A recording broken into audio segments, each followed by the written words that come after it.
ભાજપ પ્રદેશ અધ્યક્ષ સી.આર. પાટીલે નવસારી જિલ્લાની મુલાકાત લીધી છે, જેમાં લુન્સીપુઈ મેદાન ખાતે જિલ્લા ભાજપ દ્વારા સુકન્યા સમૃદ્ધિ યોજનાના લાભાર્થીઓને સ્નેહ મિલન કાર્યક્રમ યોજાયો હતો, જેમાં સી.આર. પાટીલ ખાસ ઉપસ્થિત રહ્યા હતા। કાર્યક્રમમાં 44,000 જેટલી બાળકીઓના સુકન્યા યોજના હેઠળના ખાતાઓ ખોલાવી પ્રથમ હપ્તો જમા કરાવવામાં આવ્યો હતો।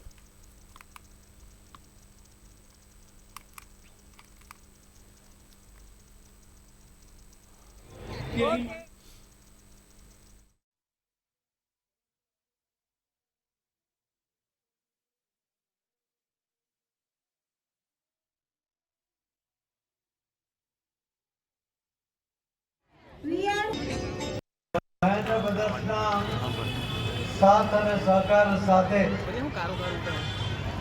દરેક દીકરીના એકાઉન્ટમાં 500 રૂપિયા જમા કરાવવાનો ચેક શ્રી મહેન્દ્રભાઈ મળવાને કારણે આજે નવસારી સંસદીય મત વિસ્તારમાં કુલ મળીને 44,000 દીકરીઓ, સુરતની 4 વિધાનસભા, નવસારીની 3 વિધાનસભા એમાં 44,000 દીકરીઓને આ એકાઉન્ટ ખોલવામાં મદદ કરનાર મેટર બ્રધર્સના સાથ અને સહકાર સાથે આજે આપણે એકાઉન્ટ ખોલ્યું છે।